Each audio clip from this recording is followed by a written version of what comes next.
अस्सलाम वालेकुम दोस्तों, उम्मीद करता हूँ आप सभी लोग खैरियत से होंगे। वापस से स्वागत है आप सभी लोग का एक Q&A वीडियो में जो हर संडे को आता है। आपके द्वारा पूछे गए ज़रूरी सवालों के जवाब इसमें होते हैं और ज़रूरी सवाल वही होते हैं जो ट्रैवलिंग के रिगार्डिंग रहते हैं। कई लोग कोरोना में वापस आए हैं, वो जो है अभी पूछ रहे हैं हम वापस जा सकते हैं कि नहीं सऊदी अरब में। सऊदी अरब का जो हुरूफ का सिस्टम है वो ख़त्म हो गया या अभी भी चालू है, इसके रिगार्डिंग भी अपडेट है। इसके रिगार्डिंग भाई ने सवाल किया था। और फिंगर के रिगार्डिंग जो बायोमेट्रिक हो रहा है, क्या वो बायोमेट्रिक होते समय ही पता चल जाता है कि आदमी सऊदी अरब में बैन है या नहीं।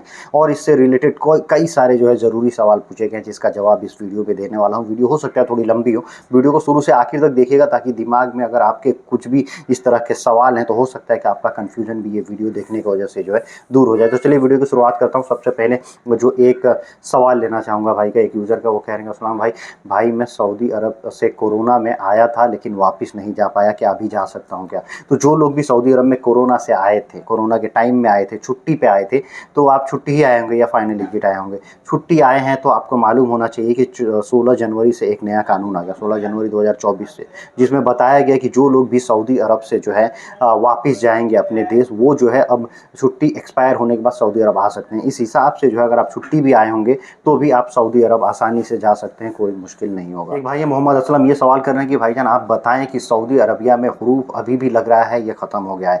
देखिए, सऊदी अरब में हुरूफ अभी भी लग रहा है। हुरूफ जो है अब कौन लगा सकता है? हुरूफ खाली अब डोमेस्टिक वर्कर लोगों को लगता है, यानी जो हाउस ड्राइवर, हाउसमेड वगैरह के काम में जाते हैं उनके ऊपर कफिल जो है, जो कफिल के वीज़ा पे रहते हैं, कफिल हुरूफ लगा सकता है। लेकिन कंपनी जो है हुरूफ नहीं लगाती है। अब पहले कंपनी भी हुरूफ लगा देती थी, मतलब अब कंपनी ने हुरूफ लगाना ख़त्म कर दिया। अब नया रूल है, कंपनी जो है नया चीज़ करती है। अगर मान लीजिए आप कंपनी में गए, काम कर रहे हैं और वहाँ से भाग गए, तो वो जो स्पॉन्सर होगा वो आपके ऊपर जो है कोई भी हुरूफ नहीं लगा पाएगा। वो केवल आपका वर्क परमिट जो होगा, जो कॉन्ट्रैक्ट होगा, वो कॉन्ट्रैक्ट को कैंसिल कर देगा, टर्मिनेट कर देगा। जब आपका कैंसिल टर्मिनेट हो जाएगा, मतलब जब आपका वर्क परमिट या फिर आपका कॉन्ट्रैक्ट टर्मिनेट हो जाएगा, कैंसिल हो जाएगा, तो उसमें आपको 60 दिन मिलते हैं। इस 60 दिनों में जो है आप तो फाइनल एग्जिट नॉर्मली लगवा के अपने देश वापस आ सकते हैं, फिर आप नए वीज़ा पे सऊदी अरब चले जाएंगे। या इस 60 दिनों में आप चाहें तो अपना स्पॉन्सरशिप जो है चेंज भी कर सकते हैं, वहाँ पे जो है जो भी रूल्स हैं, प्रोसीजर हैं, उसको फॉलो करके। तो ये रूल है, इस 60 दिनों के अंदर अगर आप जो है सऊदी अरब नहीं छोड़ते हैं, कफिल के पास भाग गए, कंपनी के पास से भाग गए हैं और जो है आप 60 दिनों से ज़्यादा आपका सऊदी अरब में हो गया, तब आप जो है वॉयलेटर हो गए, इलीगल हो गए। अब उस केस में आपको एम्बेसी से कांटेक्ट करके आना पड़ेगा या फिर पुलिस पकड़ेगी तो आपको डिपोर्ट करेगी। ये रास्ते बचते हैं। मुसानत के रिगार्डिंग एक भाई का सवाल है, रॉयल किंग करके, ये कह रहे हैं कि भाई मेरा भी किसी ने कर दिया है, मतलब इनका भी किसी ने मुसानत कर दिया है, कैसे डिलीट होगा और बताओ, क्योंकि वीज़ा स्टैम्प दूसरी जगह जो है नहीं हो पाएगा। इनके भाई के पास जो है वीज़ा रेडी है बोल रहे हैं। देखिए, मुसानत जो है हाउस ड्राइवर, हाउस वर्कर लोगों का होता है, जो लोग स्पॉन्सर के वीज़ा पे जाते हैं, कफिल के वीज़ा पे जाते हैं, तो वो मुसानद होता है। फिर उसके बाद से वकाला बनता है नाम से, फिर जाके वो सब वीज़ा का प्रोसेस होता है। एक बार किसी ऑफिस ने मुसानद कर दिया तो मुसानद जो है वही ऑफिस वाला कैंसिल कर सकता है। अब जो लोग भी पूछते हैं भाई मेरा मुसानद कैसे कैंसिल होगा, तो आप नए ऑफिस का, एक जगह मान लीजिए आपका मुसानद हुआ, आपको पता ही नहीं है कहीं हुआ है, जब आप नए ऑफिस पे कहीं पे देंगे तो वो लोग जब मुसानद करने जाएंगे तो ऑलरेडी एग्जिस्ट दिखाएगा आपका कि आपकी CV बायोडाटा ऑलरेडी एग्जिस्ट है और उसमें डिटेल्स आ जाएगा कौन से ऑफिस से आपका मुसानद पहले हो रखा है। अब वो जो है आपको डिलीट करवाना होगा उस ऑफिस में कॉन्टैक्ट करके या फिर जिस एजेंट को दिए। कई बार एजेंट लोग करा देते हैं ऐसे ही। अब आप दौड़ते रहिए, करते रहिए, आप उस ऑफिस में भी कांटेक्ट करेंगे जहाँ से हुआ डायरेक्ट, तो वो लोग डिलीट नहीं करेंगे, वो बोलेंगे फलाने एजेंट ने दिया था, आप उनसे बात करिए।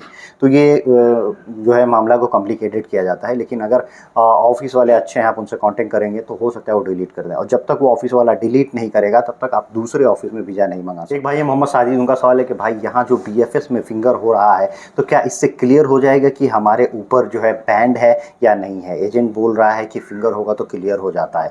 देखिए, कई केसेस में बोलते हैं, मैं 6 साल हो चुके हैं जो है ये सऊदी अरब से डिपोर्ट हो गए थे, जो भी अभी जो है बायोमेट्रिक जो हो रहा है, मुझे जो है सुनने में ये भी आ रहा है, कई लोगों ने कमेंट करके भी बताया कि हमारा बायोमेट्रिक ही नहीं हो रहा है, बायोमेट्रिक करने गए वहीं बोला भाई आप बैन है।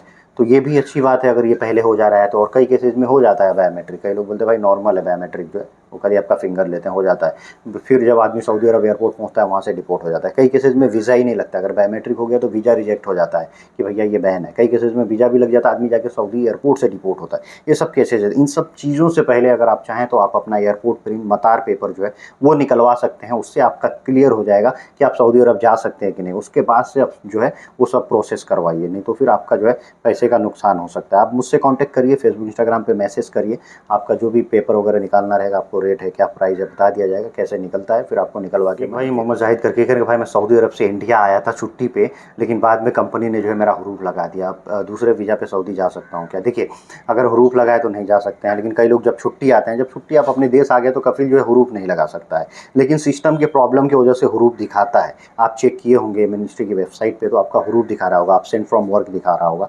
तो आप एक काम कर सकते हैं, आप जो है एयरपोर्ट प्रिंट निकलवाइए, मुझसे कॉन्टैक्ट करिए, फेसबुक इंस्टाग्राम पे मैसेज वगैरह करिए, आप जो है मुझसे कॉन्टैक्ट करिए, उसके जो चार्जेस होंगे बता के, और आपका पेपर निकाल के आपको बता देंगे क्लियर कि आप जा सकते हैं कि नहीं, आपका बैन है, हरूफ है, या फिर आपका एंट्री क्लियर है। एक भाई एमडी मुनव्वर ये कह रहे हैं कि सलाम भाई और सलाम भाई, मेरा मोफा डेट चेंज हो गया है, इसका क्या मतलब है, वीज़ा लगा कि नहीं बताइए। देखिए मोफा डेट चेंज होने का मतलब यही होता है कि आपका वीज़ा जो है प्रोसेस हो गया है, एम्बेसी में आपका पासपोर्ट है, अब जो है वीज़ा जो है इशू हो जाएगा, स्टिकर इशू हो जाएगा, हो जाता है लेट सवेरा, और कई केसेस में नहीं होता है। अगर आपका डेट चेंज हो गया, वीज़ा इशू नहीं हुआ, तो समझिए कोई ना कोई रिजेक्शन आया है काउंसलेट की तरफ से, फिर वो दूसरे दिन आपको ऑफिस वाले बता देंगे ये रिजेक्शन है, दोबारा फिर वो सबमिशन कर देते हैं अगर रिजेक्शन नॉर्मल है। चौधरी है इनका है, सलाम भाई वाले सलाम भाई, मेरा इंडियन ऑल डॉक्यूमेंट है, मेरा एज 34 साल है, और मतलब ये इंडियन है और इनके सारे डॉक्यूमेंट में 34 साल एज है, मगर पासपोर्ट पे इनका एज 48 साल ये कह रहे हैं। 10 साल हो गया है सऊदी में रहते हुए, तो ये डेट ऑफ बर्थ वगैरह चेंज कराना है, हो जाएगा क्या? देखिए डेट ऑफ बर्थ चेंज हो जाएगा, आप जब इंडिया आएंगे तो आके अपने सारे जो डॉक्यूमेंट आपके हैं जिसपे आपका डेट ऑफ बर्थ कम है, वो सारे डॉक्यूमेंट लगाइए, रिन्यूअल के लिए अप्लाई करिए या करेक्शन के लिए, फिर अपॉइंटमेंट लेके पासपोर्ट ऑफिस जाइए, और वहाँ से हो जाता है सारा प्रोसेस करके आपका, फिर अपडेट होके आ जाएगा, फिर आप जो है उस पासपोर्ट पे सऊदी अरब जा पाएंगे, कोई इशू उसमें नहीं होगा। एक भाई मोहम्मद शाहनवाज इनका सवाल है कि भाई एग्जिट लगा हुआ है और एग्जिट का टाइम भी ख़त्म हो गया है, क्या अब घर जा सकता हूँ, और घर जाने से वापस सऊदी अरब आ सकता हूँ कि नहीं, बताइए प्लीज़। भाई अगर आप सऊदी अरब में हैं और आपका एग्जिट लग गया, जिनका भी फाइनल एग्जिट लगता है उनको 60 दिनों का टाइम मिलता है। 60 दिनों में वो सऊदी अरब में रह के अपना डिस्प्यूट कफिल वगैरह साथ, कंपनी के साथ कुछ भी है वो क्लियर कर सकते हैं। सऊदी अरब में कहीं यार दोस्त से मिलना है, शॉपिंग करना है, वो करके फिर वो जो है सऊदी अरब से निकल सकते हैं। अगर 60 दिन से ज़्यादा हो गया तो मतलब आपका एग्जिट एक्सपायर हो गया, अब जो है आप वहाँ पे वायलेटर हो गए, आपने उल्लंघन अपने आप पे ले लिया। अब जब आप वायलेटर हो जाएंगे तो आपके ऊपर फ़ाइन लगेगा, इसका कुछ 1000 रियाल फ़ाइन होता है, वो फ़ाइन भर के फिर आपका जो है दोबारा से एग्जिट लगवाना होता है आपके कफिल को बोल के, अगर आपका इकामा वैल्यू केस में जो है आपको ज़रूरी है कि आप अपने कफिल से कॉन्टैक्ट करें। एक भाई मोहम्मद हसन ये कह रहे हैं कि अस्सलाम वालेकुम भाई,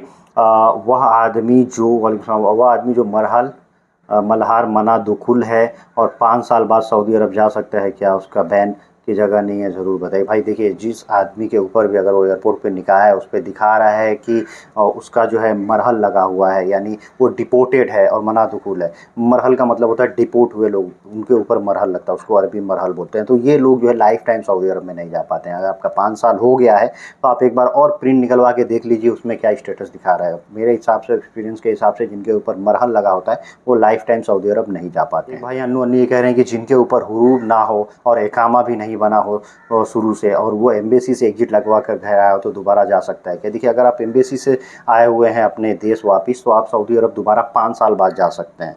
लेकिन एक चीज़ आपको ये भी करना होगा कि एयरपोर्ट प्रिंट निकलवा के चेक करा लीजिए, उससे पता चलेगा कि आप जो है मरहल में तो नहीं है। अगर आप डिपोर्टेड होंगे तो लाइफ टाइम नहीं जा पाएंगे, तो वो आप चेक करा लें तो अच्छा रहेगा। भाई तिलक बहादुर ये कह रहे हैं कि भाई मैं 20 पहले अपने मर्जी से जो है आया था, अपनी मर्जी से जेल से आया था, क्या मैं अब सऊदी अरब आ सकता हूँ क्या? भाई अगर आप जेल से अपने मर्जी से आए हैं, किसी को पैसा दे के कैसे भी या पकड़वा के आए हैं, तो आप डिपोर्टेड के ये में क्राइटेरिया में चले जाते हैं। तो इसमें जो है आप पहले अपना एयरपोर्ट प्रिंट निकलवाइए, चेक कराइए, पता चल जाएगा आपके ऊपर लाइफ टाइम बैन है या क्या बैन है, आप जा पाएंगे कि नहीं। एक भाई मोहम्मद सद्दाम करके ये कह रहे हैं कि भाई इकामा और वीज़ा दोनों एक्सपायर हो गया, फाइनल एग्जिट लगा हुआ है, क्या हम उम्रा करने जा सकते हैं? देखिए जो लोग भी सऊदी अरब में है, उनका जब फाइनल एग्जिट लगता है उनके हाथ में 2 महीने का टाइम मिलता है, 60 डेज। जब इकामा वैलिड रहेगा तभी फाइनल एग्जिट लगेगा। अब उस 2 महीने के अंदर उनका इकामा एक्सपायर हो जाए, उनका जो है वीज़ा एक्सपायर हो जाए, वो कोई मैटर नहीं करता। उस 2 महीने के अंदर वो सऊदी अरब में कहीं भी घूम फिर सकते हैं, फिर उसके बाद से 2 महीने के अंदर में ही वो अपने देश वापस आ सकते हैं। तो इस हिसाब से आप जो है उम्रा करने जा सकते हैं। दोस्तों वीडियो के आखिर में एक ज़रूरी सवाल एक भाई का लेना चाहूँगा, ये कह रहे हैं कि भाई टूरिस्ट वीज़ा पे मेडिकल होता है क्या सऊदी अरब का? 3 महीने का टूरिस्ट वीज़ा हो तो देखिए